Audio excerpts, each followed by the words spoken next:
Hello everybody, welcome to Red Tool House. On this video, I want to talk about how we were able to buy our 100 acres of land here in West Virginia for $250 per acre. So if those of you familiar with the channel, you may say, wait a minute Troy, haven't you done this already? Well, we did a very long detailed video 2 years ago, and I'll link to it up here, of how we went through this process. But I want to condense this. There's a lot of new people to the channel that may not have gone back, and I get that question asked constantly. So we'll do a quick summary of how we were able to get this land, and is this type of land, is this price still available out there? Can you still find land for this cheap? So I think first let's start with a quick background. So in 2000, so 18 years ago, 2000, Kelly and I made an offer on this 100 acres for $55,000. It had a house on it, but the house was in such disrepair it had to be demolished. And it also had a lot of garbage on it, and everything from raw garbage to appliances to just tires, a whole bunch of junk, all in the front half of the property, which is where we are now. You can see our house that we built is back here now. I'm actually standing in the pig shed. That's why you hear pig noises in the background.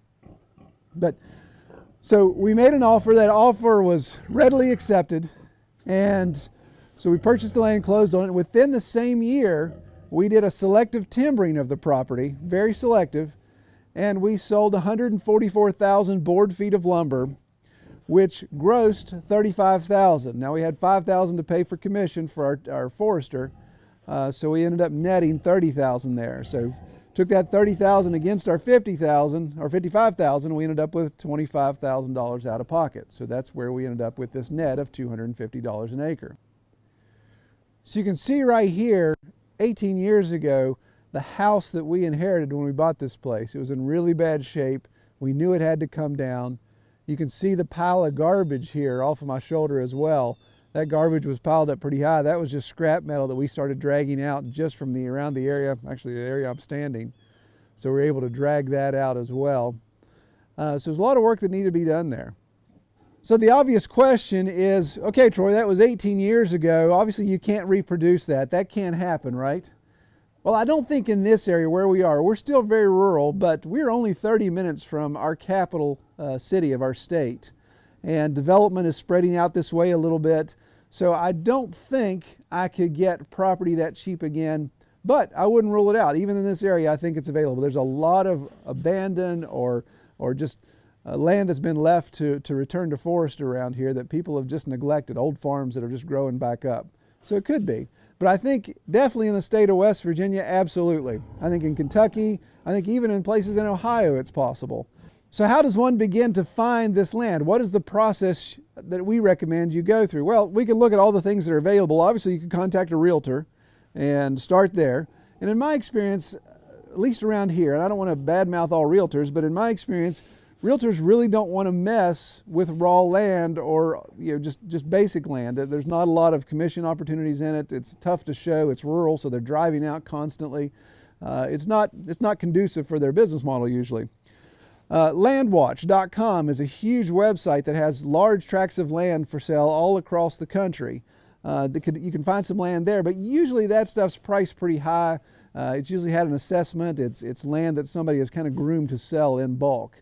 So you're not necessarily going to find a good deal there. You could actually just drive around. That's what we did. We just drove around looking at all of these areas rurally until we found different pieces we wanted to try to explore. And I'm going to talk more about that in a second. And of course, the fourth option is to look at tax data. And I've done a video detailing that, very long video detailing how we use tax data and how you can use tax data as well. It's free to anybody that has internet access, or can even go down to the courthouse. But you can use this tax data to find information out about available land. Okay, so for driving around, Kelly and I just decided, we drew a circle around the area that we wanted to live in. So we said, okay, if we at the time, we didn't have kids, we were working in our capital city of Charleston, West Virginia. We drew a circle around that city and said, okay, this is how far out we're willing to go. And we just started looking around. We'd take Sunday afternoons, we'd do Saturday mornings, whatever the case may be, and we'd just drive around looking at different places. Well, we weren't looking for realty signs, we weren't looking for sale signs, we were actually just looking. We're going up these back hollows and some of these places. We were just looking for old farmland that was grown up. So some of the key things we were looking for was Is there an old house on it, a really old house? Our style was like what's called a Jenny Lynn. So we saw this house, dilapidated, trees growing up around it, the side falling out, looking for that type of thing, looking for a house that's all broken down, or a place that's got an old barn that's broken down, and you can just tell that the pasture land's growing back up. So we drove around till we found this place, and we found several places, but this is the first one we really wanted to inquire. It kind of fit our desires the best. So we were just knocking on doors, asking people, hey, do you know who happens to own this piece of land? And about the third door we knocked on, and someone says, oh yeah, my sister. She goes, I grew up there. My sister is head of that. She's taking care of Dad. Dad's still alive, but he's on his deathbed. She's the one to talk to. So long story short, that's how we nailed it down. We were able to talk to the property owner finally at some point and be able to talk details. Things that I think are going to directly help keep the price lower on a piece of land is its ruralness. As I mentioned, this piece of land was up a dirt road. You had to drive through a creek to get to it, so there wasn't a lot of infrastructure in place. And naturally, the cost is going to be lower just because it's so tucked out of the way. And you got to weigh that. Is there an opportunity to be too rural? Well, of course there is. If you've got to work a day job, you don't want to be driving 2 hours one way to your day job, and you got a really good deal on property, because that cost is going to rub against you. But the further out it is, usually the cheaper it's going to be. And also it's going to help your property tax. In our situation, our property tax is really low simply because we live on a gravel road. We don't have a lot of utilities. We don't have a lot of access to those type of things. Some of that stuff's frustrating, but obviously keeps my property tax low as well. Another thing to look for, and I mentioned it before, is look for land that needs repaired. Again, if it's got an old house on it that's fallen over and somebody says, well, that house isn't salvageable, that's now become a liability to my land.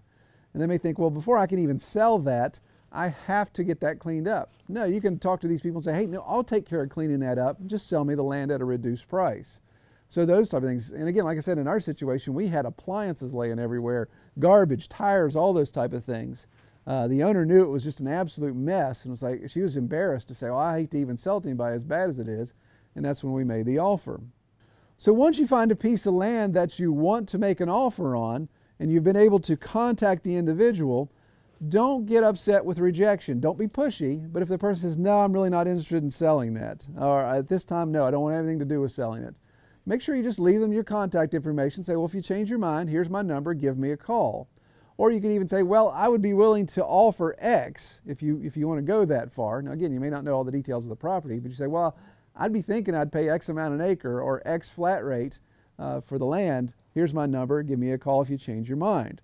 Usually in that situation, money talks more so than sentimentality does. If they say no, again, don't get discouraged. Keep looking. But in that opportunity, share your vision. If you're looking to buy this land to homestead or turn into a small farm, let them know what you're planning to do. A lot of people really like to understand what the person, are they going to be good stewards of the land that they own if they sell it to somebody? Are you going to take care of it? And that was the case in our situation. Again, the sister was kind of the executor of the estate, but her dad was still alive, and this was his farm. He farmed it for years. And so I got to sit down and talk to him before he passed away in the process of buying the land, and told him what my plans were with it. And he really liked that. That really meant a lot to him. So that won him over. He said, wow, I really want you to have this property because I want to see somebody do something with it instead of turn it into a trailer park or a development or a dump or whatever the case may be. He was anxious to see us come build a family on it. If you're in a hardwood area like we are, we're in the Appalachian Mountains, so of course hardwood forest everywhere, don't overlook the opportunity to sell some natural resources to help offset the cost of the land, as we did. Again, in our situation, $30,000 net on timber against a $55,000 purchase, that really closed that gap a lot. That made this property even that much more affordable for us. So look around. It may be even worth hiring a forester to say, hey, I'm thinking about buying this piece of land. I'm discussing it with the owner. They've given me permission to be on it. Let's go cruise this, and you tell me if you think there's some valuable timber on there. A good forester is going to tell you that. If you want more information about how to use a good forester, look at my playlist here where I interview and with my good friend Jeff, who's a forester. I've known him for years, and he goes through all those details. Inexpensive land still exists. It's going to exist if it's going to be rural. It's going to exist if it's going to need some work. It's going to exist if it doesn't look like it has any value to anyone. That's obviously why it would be inexpensive.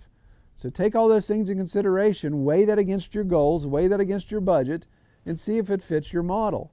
Again, if it has some natural resources on it that can be sold, then that can help close that gap. Well, if you guys have any questions or any more details about what I've discussed, comment below and I'll try to respond, or go to our website, redtoolhouse.com. Use our contact form to submit a question. I definitely see those. Sometimes the comments, I don't get to see them because they just pop up so much, but I definitely see the stuff that comes through our website. Feel free to ask questions. All right, take care, everybody.